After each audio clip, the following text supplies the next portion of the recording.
that we should be able to see here that you're streaming and have close. If you can mention that tonight and then give it back to Lonnie, that paper. Okay. I give you two bucks. Yeah. Are you running things tonight? Are you running things tonight?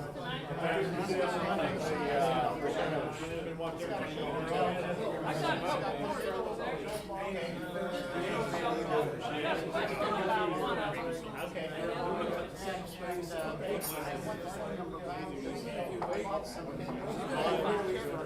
I just have a question to ask about one of them. The other one is just to see.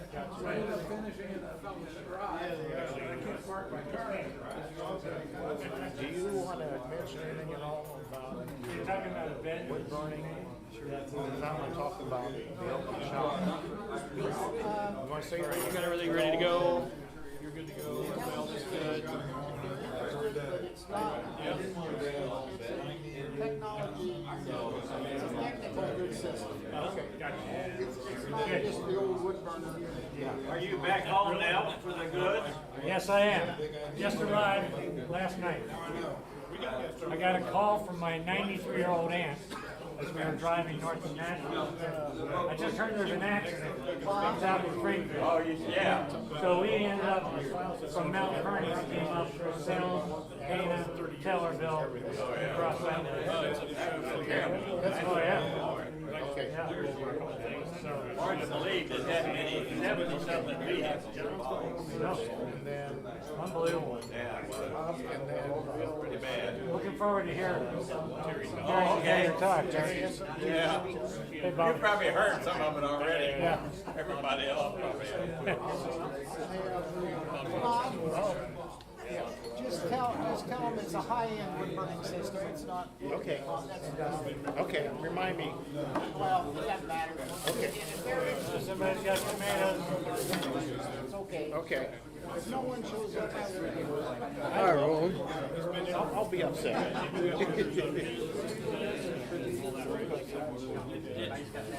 doing an open shop? Yeah, on my wood burning. When? Saturday. I'll be on vacation. Well, listen, Curtis is in the market.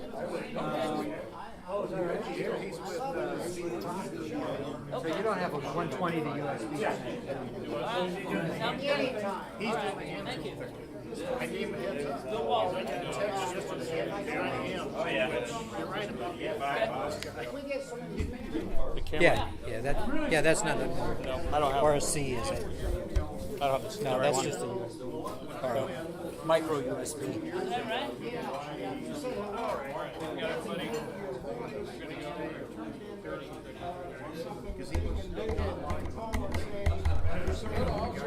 we need money, you know, All right. Good evening. How y'all doing? Good. The just a couple of quick announcements. We have our pavilion in Chatham for the summer picnic reserved. Out there where they do the lights display every year. The J.C. South Park. The South Park, yeah, right? Yes. Yeah, South Park, and it is on Sunday, July 9th. Sunday, July 9th. Yeah. And we'll get that on the calendar. We just got that paid for today, so that's all taken care of. The Christmas party has been reserved. That's on the calendar for that I think it's the first Friday, right, in December. And so we're good to go on that. And then we have all our nonprofit paperwork submitted to the IRS, so now we're just waiting for that to come back. Sometime in the next 90 days, we'll have that come back, and that'll be complete.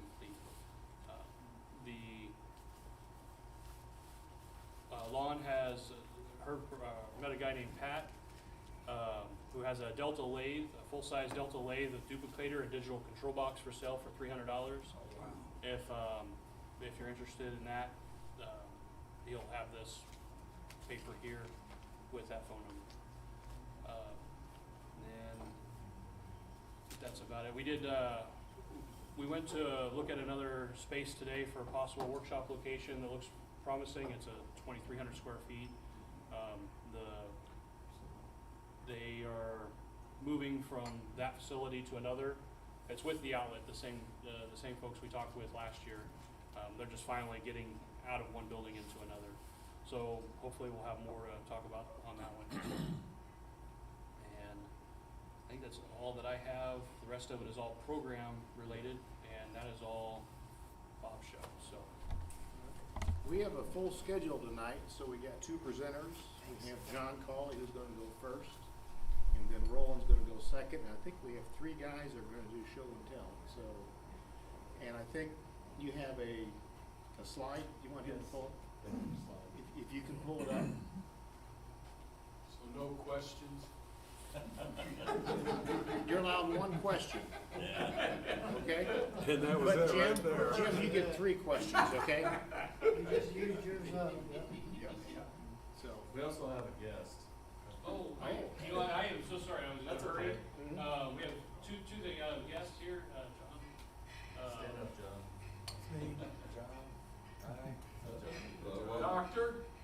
I was with John the other day and he started telling me how it'd be nice to have a shop in town where he could do his woodworking and.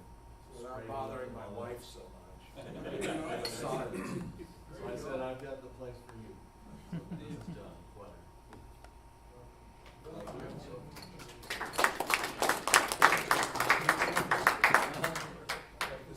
And then also, we have a new member here. I'm sorry, Chad, yes. Chad came by the other night, he happened to be here, we had our board meeting, and introduced himself, said he's interested in woodworking, and has since joined. What you were saying, did you,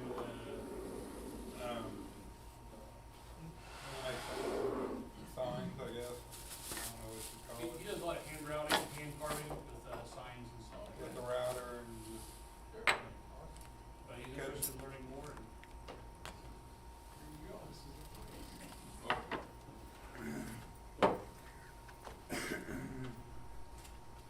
So how do we do this? So Bob talked me into this, and then he throws me on the same night as Dr. Fitness, so here we go.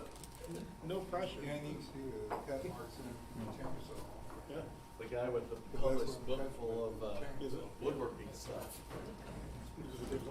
Anyway, so, I in my woodworking shop, I'm just self-taught guy. And I do stuff out of my own shop. I usually do little boxes and stuff. That's what I like to do. My son came to me and he said, "Hey Dad, I saw this cool bed online." And I looked at it and of course I was like, "Oh yeah, I could make one of those." So I'm gonna show you guys what I did, but I don't have the bed with me. But what I did do was make a mock-up just for you guys. Of some of the joinery. How do you do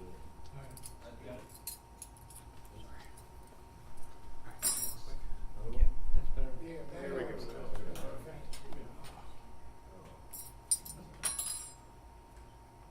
that any good? Yeah. So you can see this. That's okay. Yeah, it's better than ours. We're gonna complain. Suit yourself. control it from here, and if you want to change your thing, you can roll tab over to. So anyway, probably should have shown you what the bed looks like before I started in on this, but I didn't, so it's out of order. So there's 4 table legs, 4 bed legs, and they look like this. And this material came, by the way, from my backyard. I took it over to Ralph a long time ago, and he cut it all for me. What is it? So, it's walnut. A walnut tree fell in my backyard.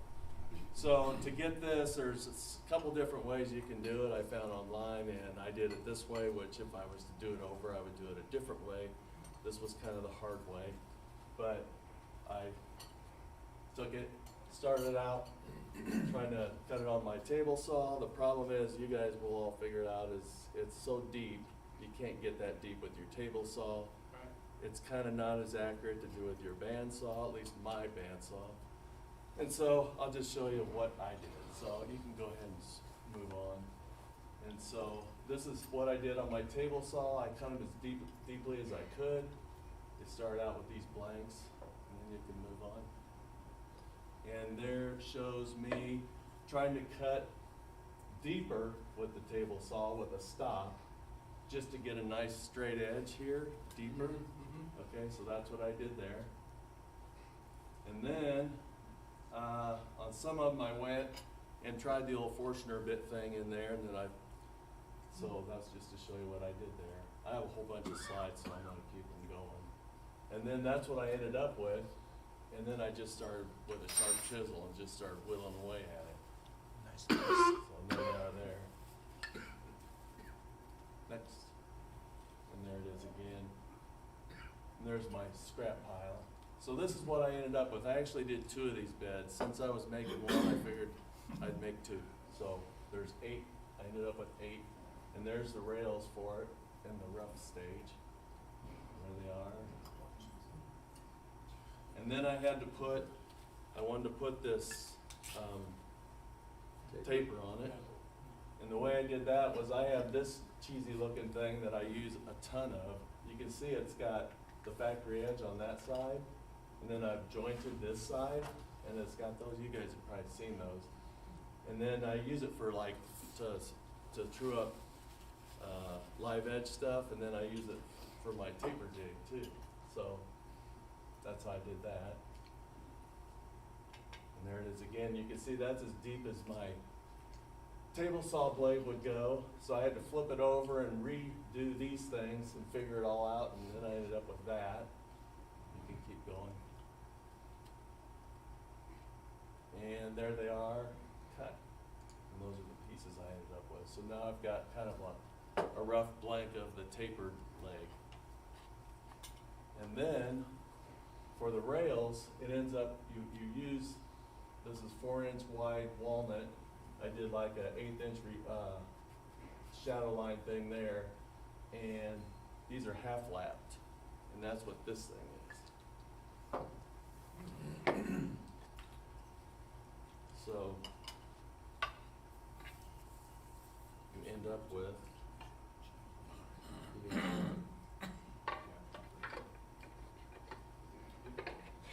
up with this. Okay, and this is, oh, wait a minute, no, it's backwards. How does that go? Goes like this, I'm sorry. There. So these are the bed rails like this. And then the leg, this is called a castle joint, apparently, I learned. What's it called again? Castle joint. Castle joint? This is a castle joint. You guys see that? I had to cut one of them short. And then the half lap goes into the castle, and then it looks like that. Nice. And you'd be surprised how strong this thing is. My son's been sleeping in it, and he's telling me how much better it is than his old metal frame. But So why'd you have to cut one short? because, go ahead and keep going. I'll show you how the slats lay in there. So this is how I cut all of these, trying to keep them all the same. I just put this little fence thing I have, I forget what you call that. And then I just use a circular saw. And go ahead. And there they are all cut out. There it is, assembled roughly and put together on the garage floor. And there I am putting the extra rails on them, these parts here, and this part here that holds the slats. That's what I'm doing there. And then here's the slats. So the slats are a bunch of 1x pine, which if anybody was gonna do this again, I would probably not recommend. I'd go with poplar. Yeah. That ended up being a little bit soft. And that's like a nylon strap. You can keep going, and there it is. So I've got 3 straps, one here, one here, one here in the end, and it just rolls up. And it rides on these rails right here, which is this. Everybody see that? How are those attached? Are they with screws? I've got them screwed and glued. Okay. So now that everybody knows what this is, you can pass that around if you want. And so that's what those are. And there it is, pretty much done. You have to put one through the center, and it sits on there. And I needed a leg for the center, and I thought, I haven't gotten my little lathe out in a million years, so I just broke it out and grabbed a piece of walnut and turned my own little thing. And then, so what happens is these slats come down here, and you attach this block on the end, and it just like snaps in there. And you do that on both ends, and it pulls it taut. And so this is nice and tight. And this is at my son's house. We're getting ready to put it together. You can just kind of flip through. So you do the half laps first, and there's that little block. And there it is put together. And there's his mattress on it. And then, Curtis isn't here, is he? So Curtis gave that talk the other day about what do you do when you screw something up. Does anybody see a problem with that? So that was enough that we just couldn't leave it that way. So here I was with a finished thing. We were all excited, and I thought I'd come clean with you guys and show you what really happened.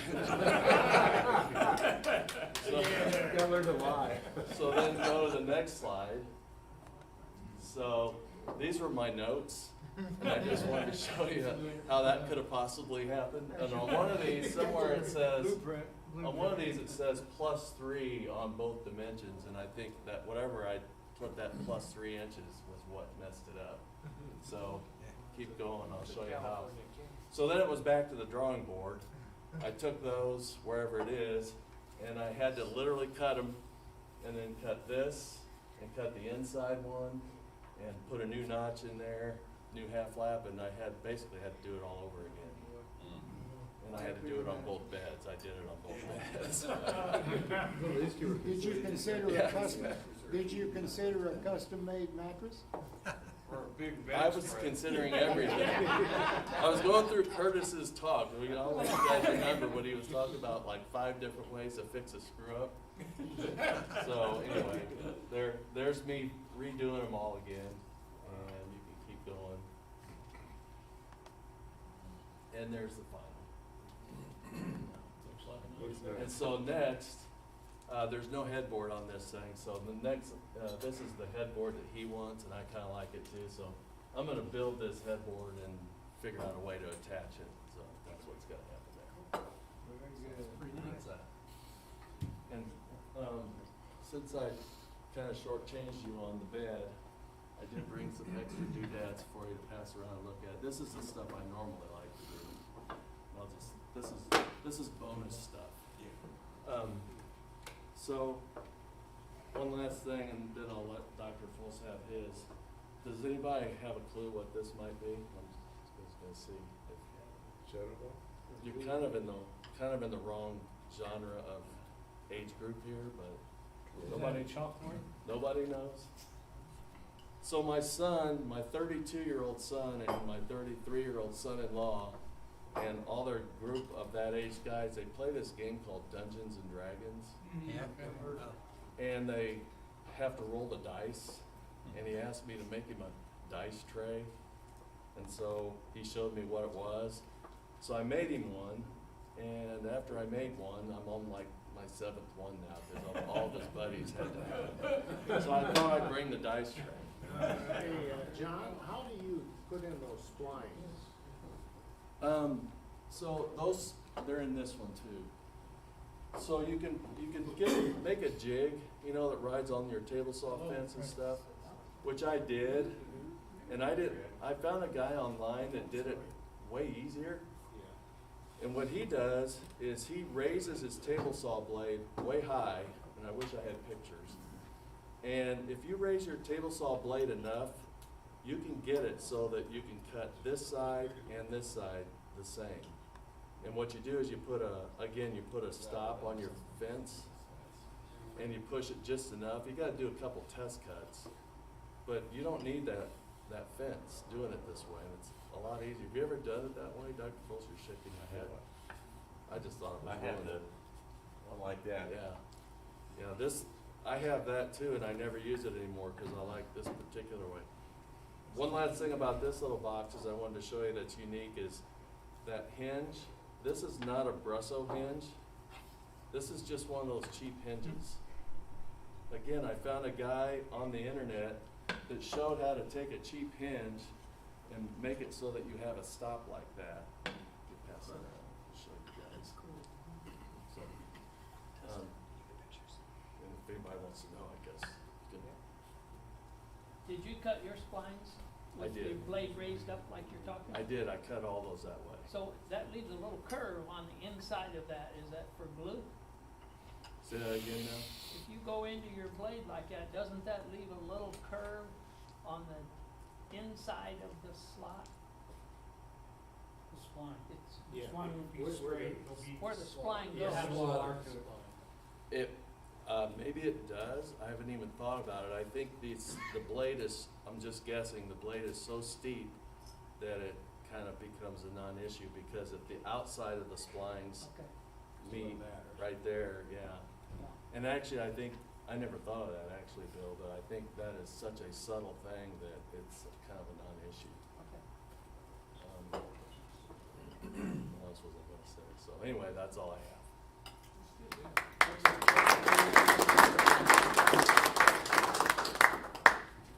And then, Roland? Yeah. You could take the lights out of that, you can make that bigger, can you? Yeah. I've talked so many times that everybody's probably heard everything I already know to this, and so what I thought I would do is give a little retrospective. I started doing woodwork in 1960. I took my first woodwork course when I was in my 20s, when I lived in Washington, D.C. or close by, and this is the first piece I ever built. It was a bookcase stand. I learned how to turn.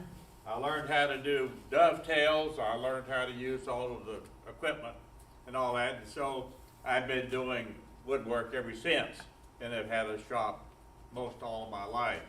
So I also have taken a number of courses over at Mark Adams, and I've learned from many of you all, and I've done a lot of self stuff. So let's just go ahead and go to the next. I wanted to, can you make this any bigger? Can you enlarge that or not? That's good. Yeah, not that big. Right there. Whenever you have some kind of an inlay, there are several techniques to do that. This is a veneer, and so it's pretty simple. If you're doing an inlay with a veneer, you can do it two ways. You can do it either with a scroll saw, or you can just lay your pattern and take, I usually just do it with a sharp knife, and then cut the two out together, both pieces, and then you can just put them together and it stays. There are other techniques for doing inlays, and some of you may know that, but I like to do inlays a lot on that. I also like to build my own hinges whenever I have cabinet doors, and so I'll show you a little bit more of that later. Go ahead, next. It's important, I think, if you're going to do something that has two pieces to it, that you try to do a book match. And so these are book match pieces of veneer that are put together. This one had an interesting little defect, and I usually look for defects, and Ralph knows when I come out to look for wood, I'm looking for woods that have figures or defects or something, so I don't hesitate to put one in. So the next slide, next, just shows that this is a wine cabinet, and I built a lot of wine cabinets, so that's just what this design is. Next. Here's another wine cabinet, again with book match, mahogany put together, this time built on a stand and with able to hold several bottles of wine. I wanted to talk a little bit about using copper. One of the first courses I took over at Mark Adams was how to do patina for copper. you can buy copper right out on on Wabash. I think it's American Metals way out there, and you can get 16th inch copper sheets of almost any size that you want to.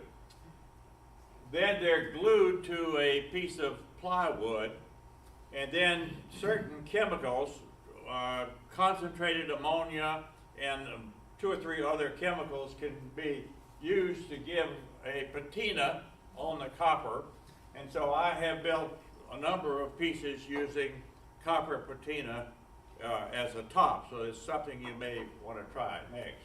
Here's another, just a little table with, you could get different shades of patina by using different chemicals.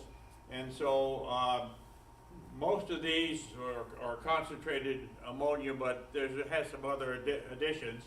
You can use muric acid, you can use zinc, you can use a number of things. It's fairly simple to do, but you do it outside, obviously, because it takes maybe 3 or 4 days for it to cure, and then you can wash it down and clean off all of the loose stuff on it, and then put some type of a shellac or something over it just to protect it. Okay, next thing I'm going to talk about, how many of you all have done any wood bending? Is that common? Yeah. Well, I took a class over on wood bending and used several different techniques of wood bending, which I'll mention. Let's go to the next one. That's just a little side table. This is a bookcase with some bent wood pieces there. These are steam bent. There are really 2 major techniques that I use for wood bending. One is steam and the other is laminated. And both of those work perfectly okay. Sometimes you can see the laminations and you may not like that, whereas in steam bending you can. Yes, Bob. If you steam bend, do you leave the wood in a form for a period of time after you I'm going to show that in just a minute. Okay. Okay, let's go to the next one. Here's another one. That's a laminated bending right here rather than a steam bending. It's not a very sharp bend or not more of a circle, so that's an easy one to do. And I only needed 2 there, so that was fairly easy for another little table. Next. Again, here's a couple. These were done with steam bending, and they're walnut, and whatever size form you use, that's the way it's going to turn out, and I'll show you a little bit more of that. Just a couple more examples of wood bending. Both of these would be bent. Next. And here's a much wider one done on a sofa table, and that's also steam bent. Couple of other examples on a little table.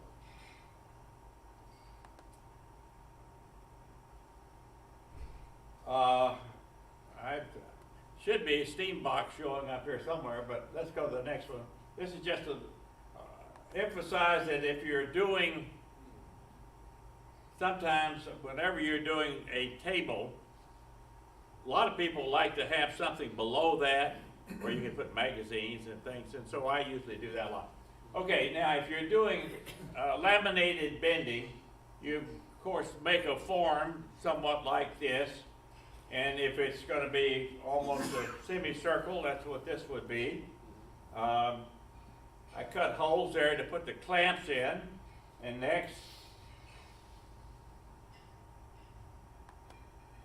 slide.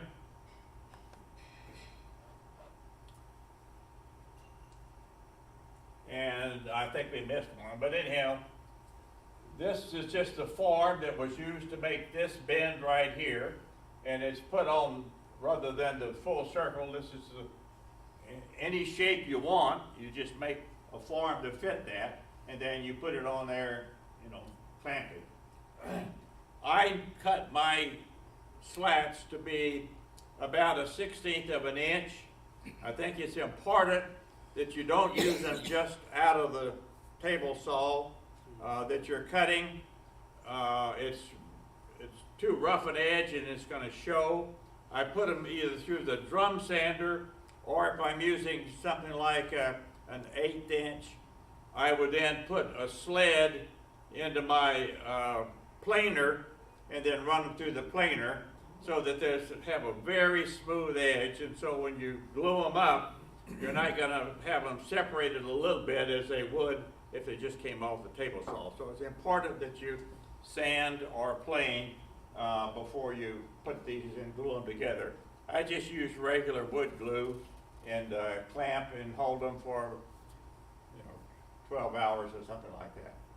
Okay, this just shows that was before that other slide, but here are the clamps just holding that together. And if you're using a large one, it's a good idea to have a strap that goes around the outside. And you can have, I use a metal strap, and the metal strap comes around, and if you're doing a very big bend, not a laminated bend, but a steam bend, the big strap gives you some leverage, and I have a handle on it, and I can pull it around. Let's go to the next one. This is another Just example a minute, Doc. We of, It double click. there you go. oh, okay, yeah. So that's your steam box? That's my steam bending. Okay. And you can purchase these that make steam. They're pretty inexpensive, or you can have a kettle if you want to. But this just fills it and makes steam. I use a wooden box. If you want to know the dimensions, normally it's about a 1/2 inch per hour, so that if you have a 1/2 inch square of whatever you're making, keep it in the wood box for an hour. If you're going to do longer, then the steam would be a lot longer. If you're going to bend something that you've done with steam, you really need to put a lot of pressure. So you're going to need a much bigger coil to wrap around, and I use the metal strap to pull it around tight so that you can clamp it. You're going to have a little bit of kickback. That is, it's going to may not be exactly the curve that you want, so you have to calculate that. Some wood works much better. Kiln dried is not as good as natural dried wood for steam bending, although since most of mine is kiln dried, I haven't had a real problem. And certain species work better than others. Oak, poplar are really good. Walnut's a little bit more difficult, but I do build a lot of things with walnut, so I do a lot of steam bending with walnut. Next.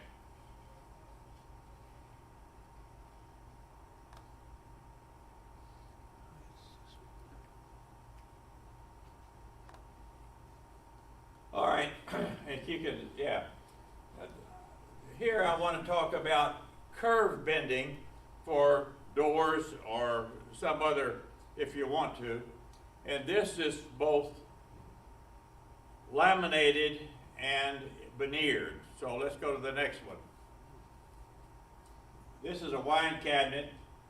So you start by building whatever shape you want, and then you're going to have several layers that are going to make up the veneering and the core for the door. And this is called, bendable plywood or wiggle wood. And so you have to have your inside veneer first. Then you're going to put one layer of your bendable plywood in the direction that it bends, because the plywood only bends in one direction. And that comes across here.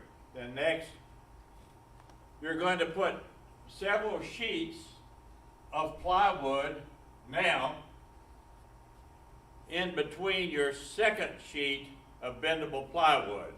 So I've got the back, one sheet, plywood, the veneer, and then the next sheet, go ahead.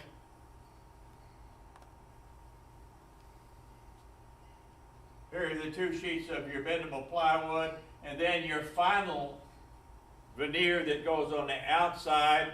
And again, you're going to book match those together, and you're going to put all that into your veneer press, and it's glued up, and it comes out shaping just like this. Next. I have a veneer bag, and I get my vacuum from one that you can purchase, but there are other ways of doing that. You can actually, in some areas, you can just use clamps and come down on it. Since I do a lot of veneering, I've just used a bag. It works perfectly for almost any size or any shape, but if you put in that curved one in there, it just follows that right around and makes, like, for the piece that I did, I cut it in half, and that made my 2 curved doors. Next one. This is just a display cabinet. I'm not showing much in there other than I like to have something at the bottom when I'm displaying, and this just shows using 2 different woods in the same piece with a major dovetail there. Okay, next. This was a jewelry case that built up on a high stand. The door is open and it reflects a piece that'll hold different kinds of jewelry. Next. Again, 2 pieces of walnut veneer making the doors. I like to use a lot of figured wood. This is spalted wood in the back of this. Ralph knows that he saves me a lot of spalted wood, and I use a lot of spalted wood. This is the rest of that jewelry case. It was up on a stand, and it's got some curves in it also. And the top swiveled so that you could get into it in any direction. Next. This is just another display, again, using Butch Max pieces and a little bit different type of a door that is shaped with a curve at the top. Again, I use a lot of curved pieces as the rails on most of what I build. So a lot of the curves, a lot of the pieces have something curved on it. Next. This is just that piece opened up to display. I do pottery, so you can see there's some pottery there too. Okay. The first class I took over at Mark Adams was to build a china cabinet. Now, that's a major undertaking for, you know, I was a little bit younger and doing woodworking, and my son, who's pretty much a master woodworker, asked me to join in building this over there. So we went to that and took the class. These are all cut with dovetails for the cabinet put together. I was still cutting the dovetails on the second day when my son had already completed the cabinet for his up there. I did most of it there. We did the bottom case, which opens up with shelving and a couple of drawers. I had to finish it when I got home. It was more than I could complete in a week, but it was really sort of a major undertaking. This was just a commission piece for somebody who wanted to use this for their television. Next. But again, book match veneer, and I'm just showing here 2 pieces of mahogany. Here's where the line is, and so almost all faces are done by book match. So if you're a tabletop or a door or whatever, it's going to look better if it's book match. Next. This was another piece that I built. I'm just trying to show here some ways of doing some edging. 4 pieces of veneer edging all the way around and crossing, and you just cut all those out, tape them together, put them on your MDF, put it in a bag, and it comes out with your tabletop. And here it just has a rail around it and some decorative pieces that are there. And Lonnie, you may have seen this one. This is at the church. Yes. Okay, this is another example of doing a veneer curve, and this is a coffee table that has 2 dimensions and is curved in the middle, and it just requires building a caul that is that same shape, and then again you put your veneer, your bendable plywood, in the same technique that I talked about before, taking a sandwich with veneer inside and 2 pieces of bendable plywood, and then making this kind of a shape for this wavy coffee table. Next. These were cut out on the bandsaw rather than any other way, so it's pretty easy, and I guess on 50 or 60% of the things I do with curves, if they're structurally sound, I could cut them on the bandsaw and use them for something like that. Next. Again, I've made a lot of little bedside tables, and this is just another example. Sometimes there's a little tray goes at the bottom, and it has edging around the top and the bottom next on the veneer. You can buy this edging, most of it is made in Italy, the banding, and you can order that banding, or if you're industrious, you can make it yourself by gluing together lots of little pieces and then, you know, cut them all into little slices. But I usually buy that banding. Next. This is a different technique, and again, I took a class on how to do this. You have a curve, and you want the outside to be wood which is perpendicular coming into that.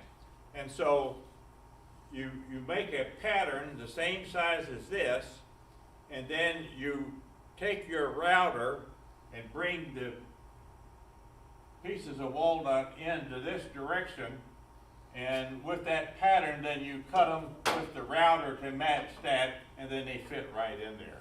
So that's just another technique, and there are sections of the walnut that goes all the way around. So that's an interesting technique. I haven't done that but this one time, but it's fun to do. Here's a box. This is just a couple more little Here's a box. end tables, and nothing different about that except they have the banding up there.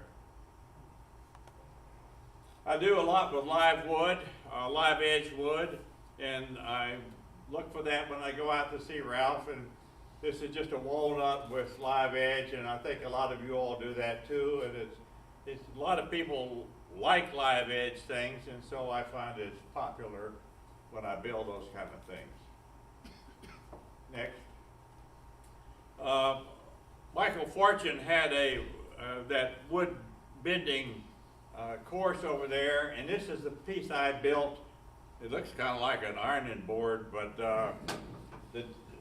they're put in there on the 45 degree is angled into the top, and then it's bent down. So this is bending on the 45 degree rather than on the flat side. So it's just a little bit different kind of bending. So that's the table I built in Mark Adams with Michael Fortune. This was one I saw when I was over in France, and I took a picture of it and came home and built it. And I wanted to just mention that whenever you're making a curved top, there are a lot of different ways to make sure it's perfectly round, but the simplest is to just put a pin in the center, bring it out to the base of your router, and then just spin your router all the way around. Makes a perfect circle, and then you can even make your rounded edges using a different bit in your router, and then cut the center in the same way.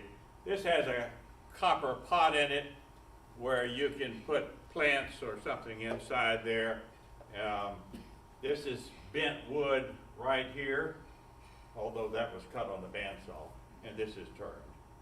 Okay?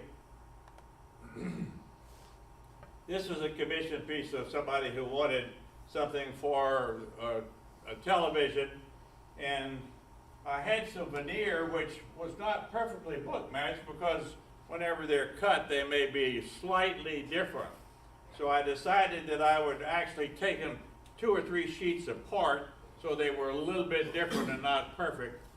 And so that's what these 2 veneer doors are, and these are sliding doors in this piece. This is a trestle table, and you can see that it's a knockdown. It has a veneer top, and then it's got a heavy banding all the way around to make it a sort of a heavy trestle table. Since it's a veneer, it's not suitable for outdoors, but it's used as an indoor table. Demi-Lune is another example of wood bending, and this would not fit into your bag, so this is just done with hide glue and pressure. And so these are sheets of veneer which are put on the wood base, which is already there. The legs then are cut to fit on the outside, and the top would just be a simple veneer top with a banding all the way around. So hide glue works well.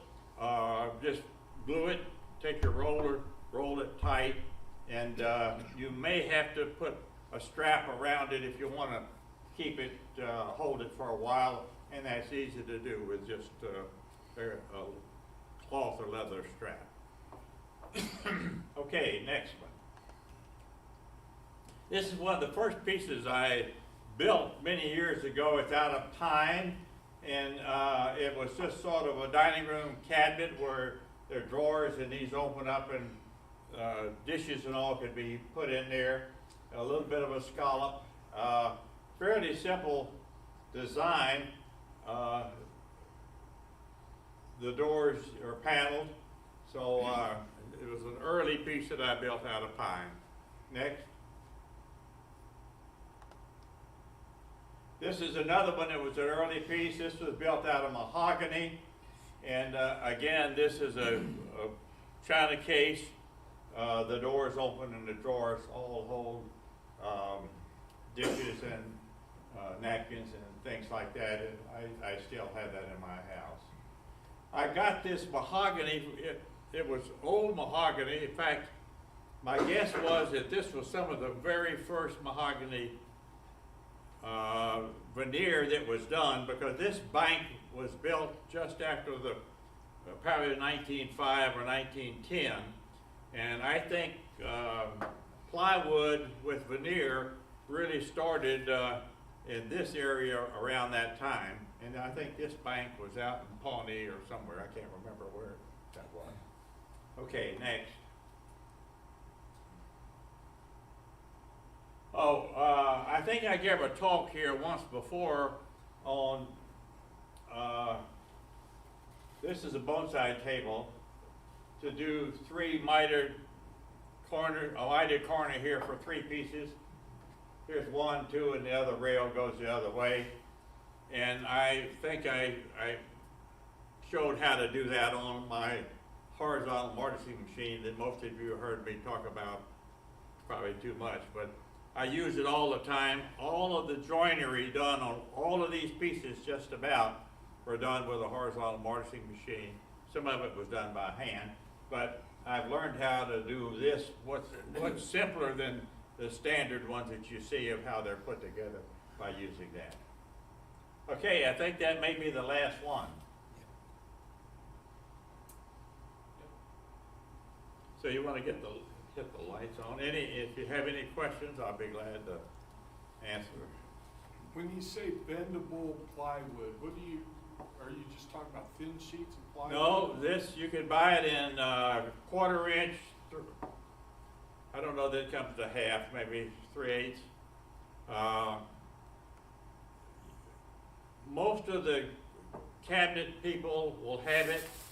I buy mine from the cabinet shops. You can order it. I don't think Menards and those keep it. It's flexible plywood that bends in one direction. You can actually make a circle out of it. So it's called wiggle wood or flexible bendable plywood. Roland, where do you get your veneer from? I've had various sources. The main thing, I think you just order it online. You can find veneer of every type, every quality, every price online now. And so I bought a lot. Many years ago, there was a guy here in town, I don't remember his name, who used to make guitars.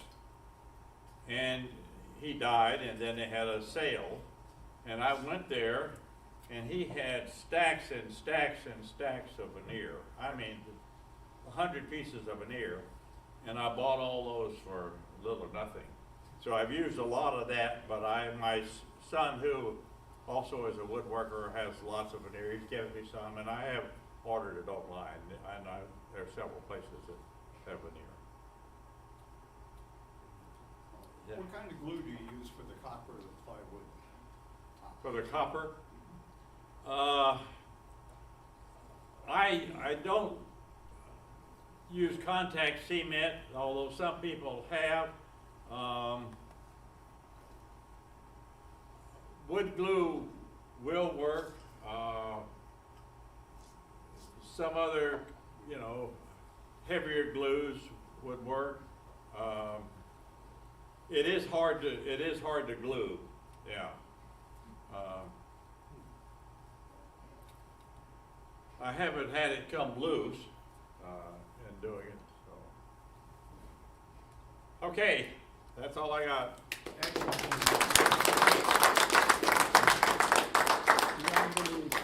So we'll go now to show and tell, and Bill, you want to start off? Well, I've done a lot. Wait, they'll open you stuff. You got stuff?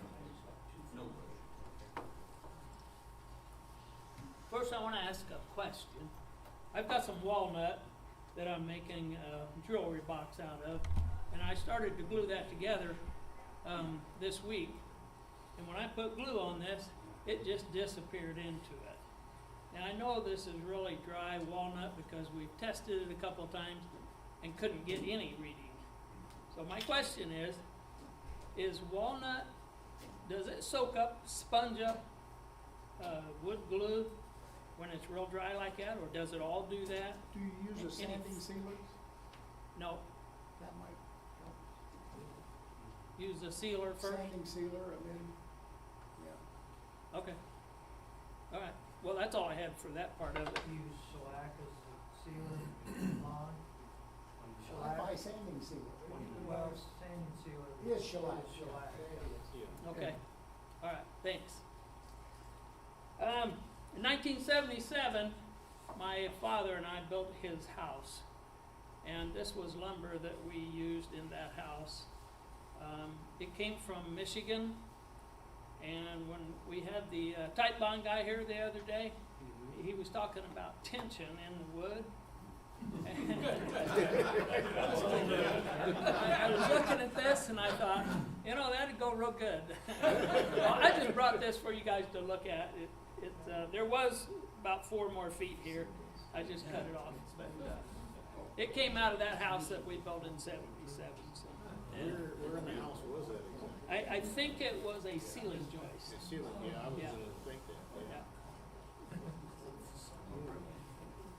That's all I got. That's it, okay. And then we have Terry, and then we had another person too. Okay.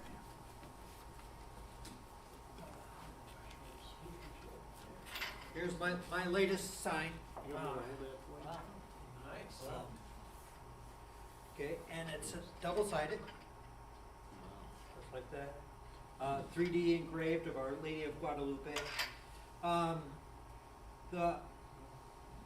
The St. Francis Xavier Church, they received a shrine of Our Lady of Guadalupe. And so they have changed their name. And so I got this from Ralph. And so, What kind of wood? I don't know. Ralph, what kind, you remember what kind it is? Poplar? Oh, okay, poplar. Okay, which that sounds, it's supposed to have real good outdoor behavior. And then I put, several coats of Thompson, deck sealer on it. Just How to did you try paint to, the letters? I masked off the whole thing, before I did put it on the CNC. And so then the plastic, and then, used the sealer. So you had the plastic, then the CNC, and then the sealer, and then when that dried, then I did the blue paint. Is that the OmniMax stuff? The stuff you gave me? Yeah. It still worked out well, right? Yeah, you can tell there's some bleeding in there because I probably should have put another coat of sealer on it, and the plastic's a little older than before, and so even though I have these, basically they're like gate fence posts. We talked about having the guy with the blacksmith skills to make one. And my dad made some other ones that have crosses and stuff, so I'm probably gonna replace those with heavier duty. Cause it'll be up in Michigan, with the snow and the rain and the, heavy duty wind, so, yeah, so that's my plan. You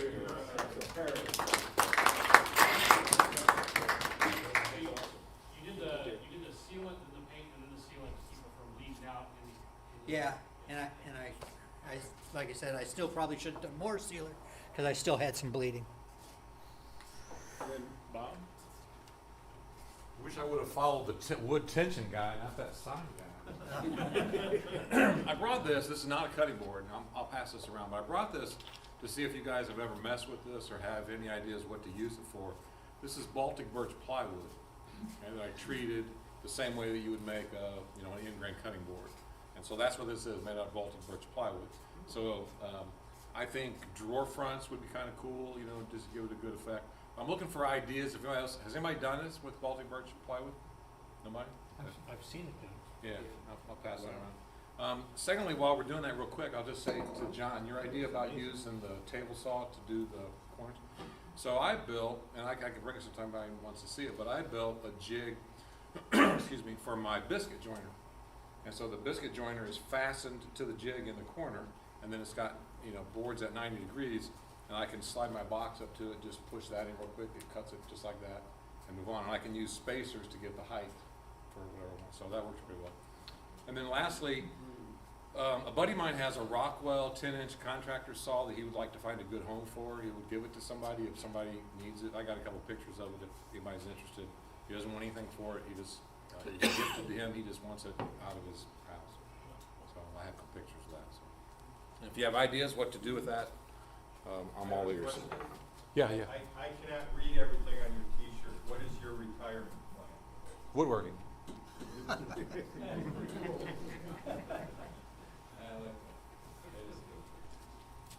It's also a true story. Hand them out. Take one.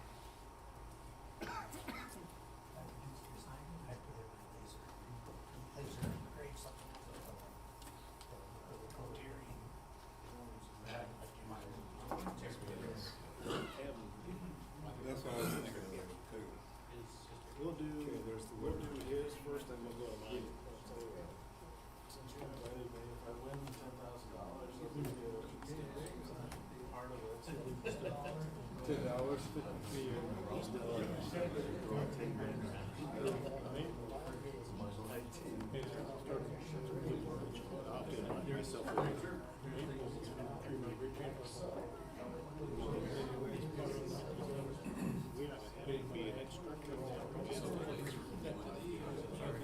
saying to do what?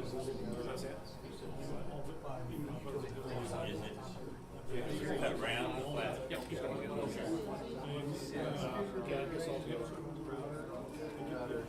Terry, can you make it a little bit bigger?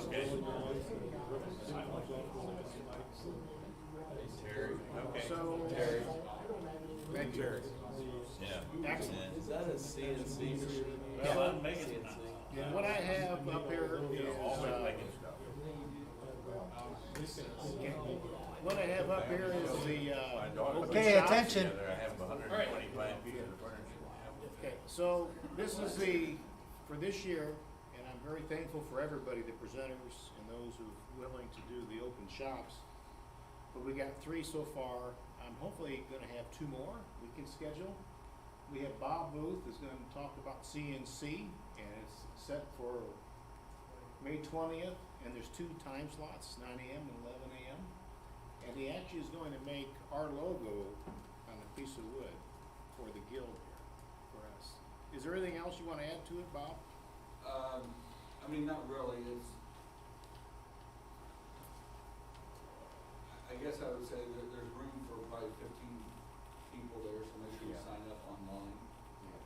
So we know how many people's there. We're not gonna turn anybody away, but I think only 2 people have registered so far. Okay. But I'll take a piece of clip art from the internet and show you how we convert it, and we can cut wood with it. The logo on the saw blade will take about an hour and a half to cut, in total. So we'll probably show a little bit of it, Yeah. show the machine, and then go back to the computer while it's carving and doing its thing, so we'll kind of bounce back and forth.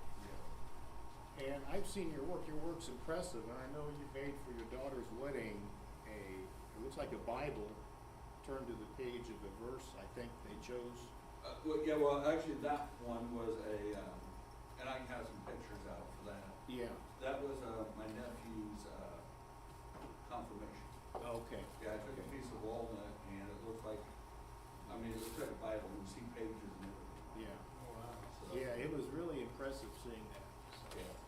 What we can do, you can go on the calendar, and the website calendar, you can sign up there, or if you don't wanna do that, just send me an email, or Dustin an email, and then we'll put you down as going, and let us know either the 9 a.m. time slot or the 11 o'clock time slot. Lonnie Scott is gonna talk about wood burning, and that's June the 10th, and I went out to visit him, and I learned quite a bit about wood burning, and it was amazing how he would take just a basic box, nothing on it at all, and in under an hour he had all kinds of nice designs on it. Really made it very impressive. So you can really add a lot to your work by learning some wood burning techniques. And I think you were gonna mention, or you gonna. The only thing I would mention, Bob, is people think of wood burning and they recognize or remember the old stuff you used. Yeah. But I have Callwood Digital wood burning equipment, and the nice thing about it, it is digital, so the temperature has a lot to do with the choice of what it wants to look like. Yeah. So if you turn the dial to 250 degrees and you're working at that, and you need to leave and you turn it off, when you go back, you hit the button and you're immediately at 250 degrees. Yeah. And you go on and, Yeah. or you could go up to 400 degrees if you wanna burn everything up. But, Yeah. it is a nice technique, and I think a lot of people that are ever interested in adding Mhm. to things they already make, they might be interested. Yeah. And it was amazing how you varied the temperature based on what you're putting on. And he took- which tip you're using. Yeah, and which tip, and actually he had a scene of trees and rocks and grass, and it was really impressive just seeing it. It did take a lot of time, just your creativity with it. There's 2 time slots, 10 a.m., 11 a.m., probably 5 or 6 people for each Yeah, one. I've got a 1.5 car garage, and I got a lot of stuff in it, but I do put the car in at night.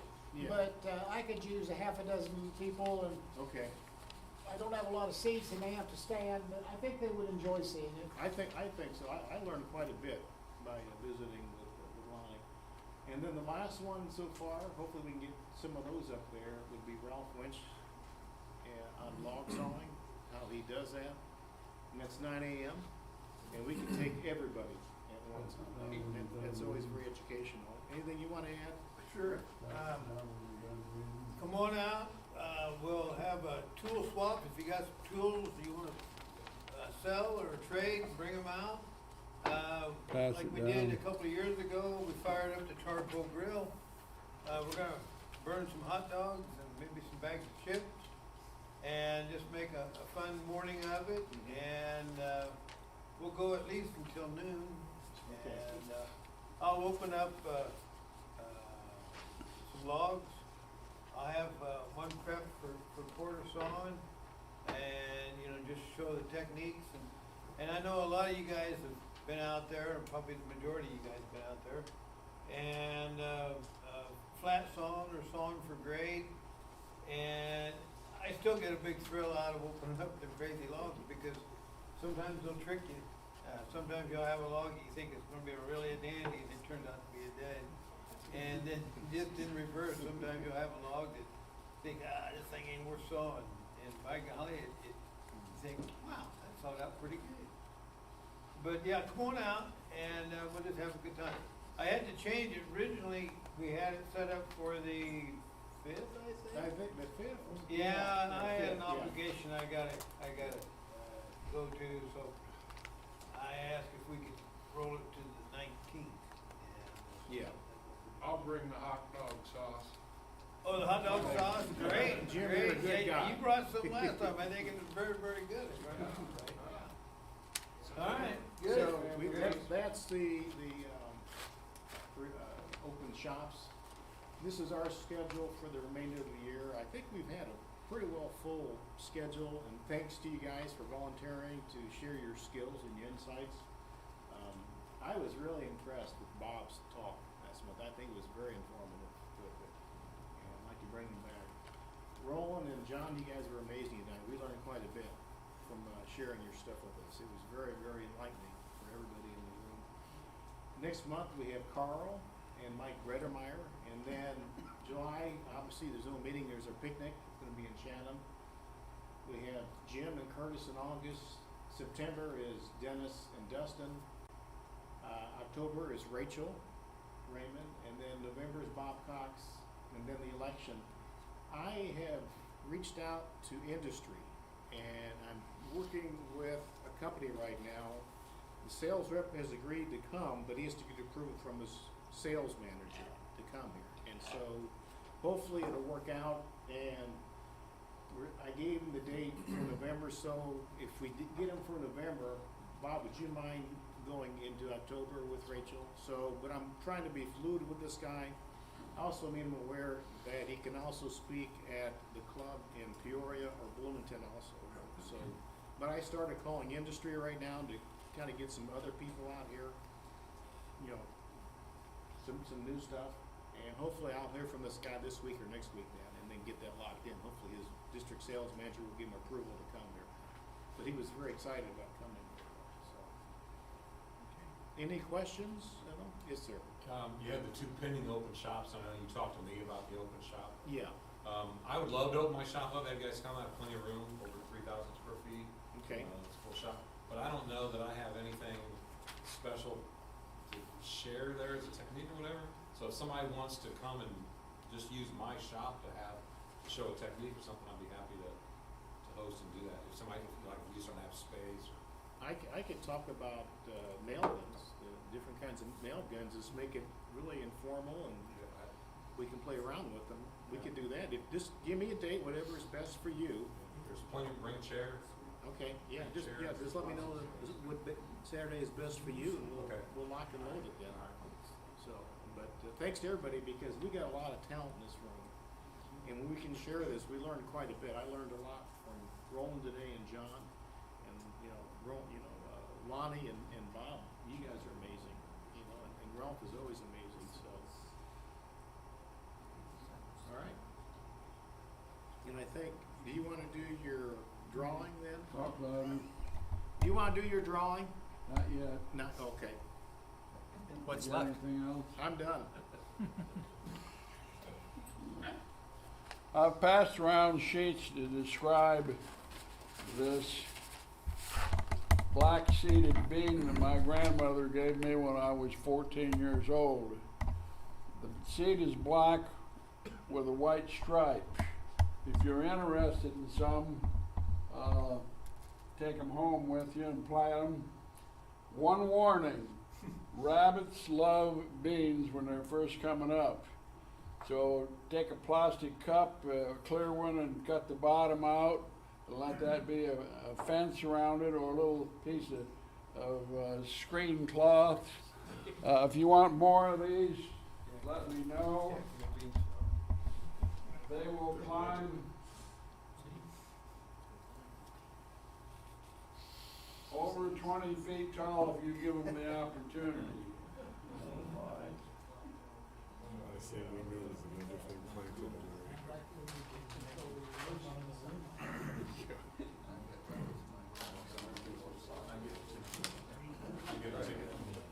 We're gonna get you there. Yeah, can I get one? I thought I gave enough for this table. I was up there, I think we had.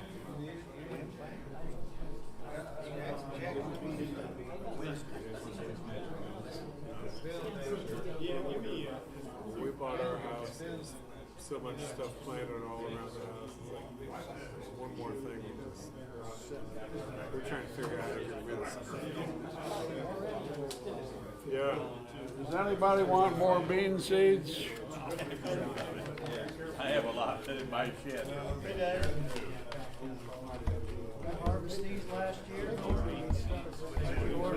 that last year's seed? Yeah,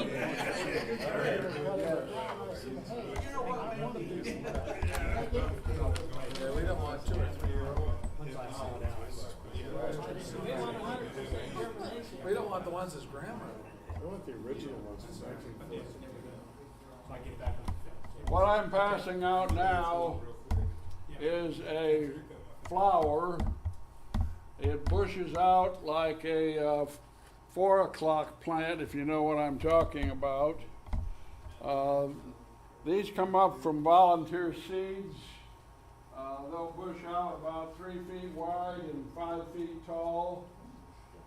If you want more of these, I have a bunch of loose seeds up there, but I took the opportunity of starting some for you. I don't know the name of this flower, but they do volunteer each year. What do they look like? You can smoke it. Yeah, kudzu. That's the name of it. Kudzu. Is it edible? Can you eat it? He did my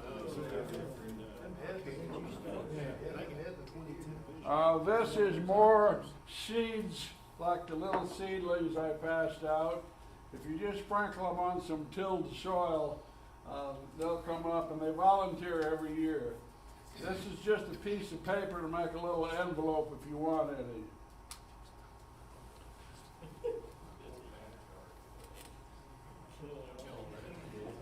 Go for it. These are tomatoes at $2 a piece.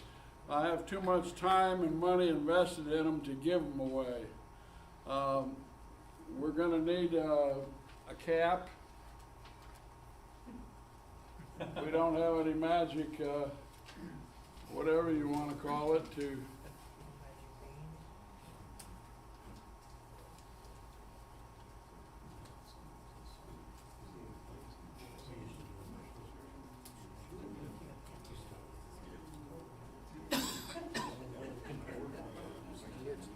we're going by the last 2 digits only. What are we drawing for? Oh, you don't know what the prizes are.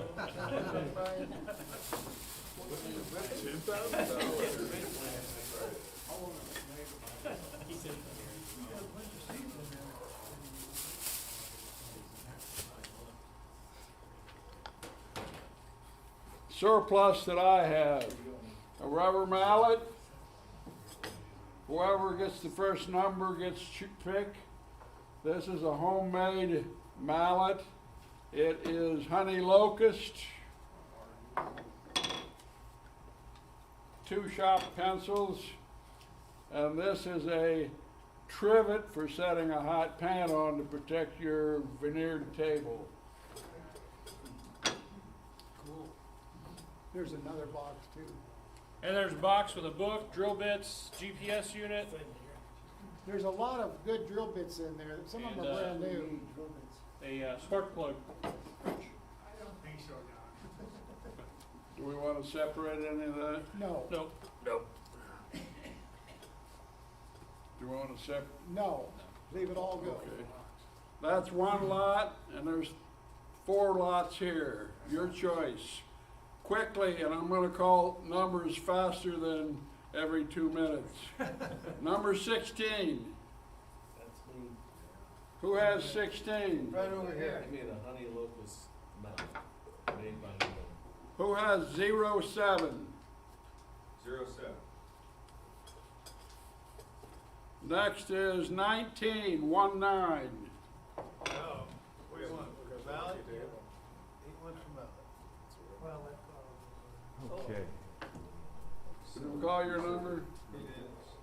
His number? Are we caught up here? Number 25. Thank you, Nora. 25. Man, hitting all around.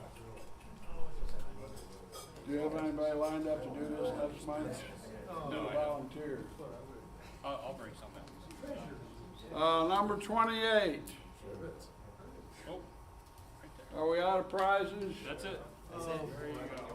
Yeah, one left. Here we go. 4,000 seats in there.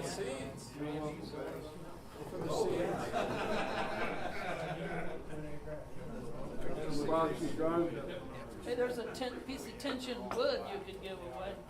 Yeah, it needs some attention. They have to fix it.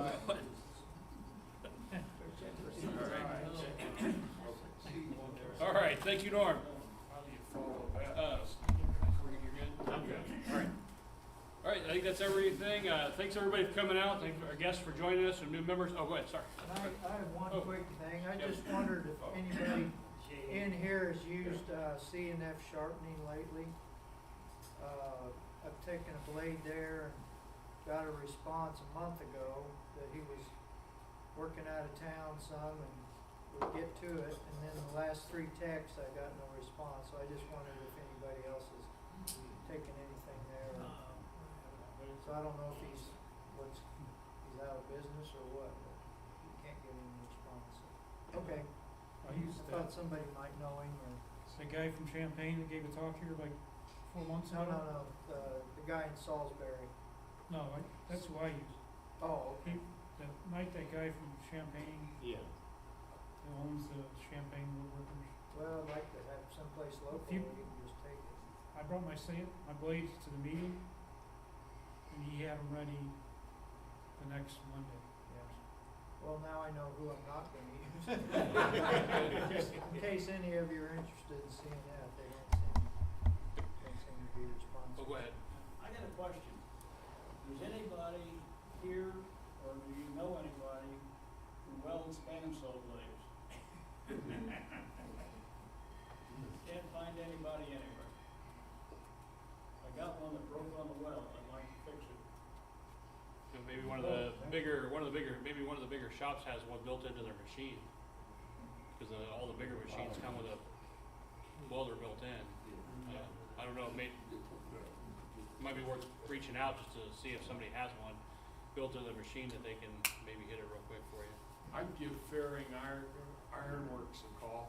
Lou Faring out there, he's welded stuff for me before, he'll tell you on the phone whether or not he can do it. Just a new blade.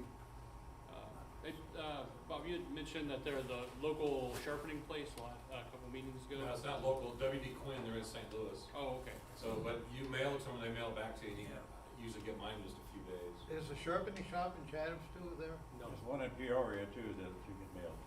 Ralph, that guy had closed due to health reasons. Okay.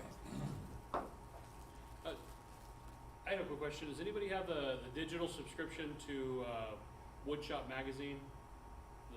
Or you do? Okay, I can get with you afterwards. I had a member who is going to be laid up for a while due to health reasons, and there was a particular article that he was trying to get a hold of, so. Is there anything else? I'm sorry. Just if anyone's interested in that Delta lathe, why, I've got the phone number. Okay.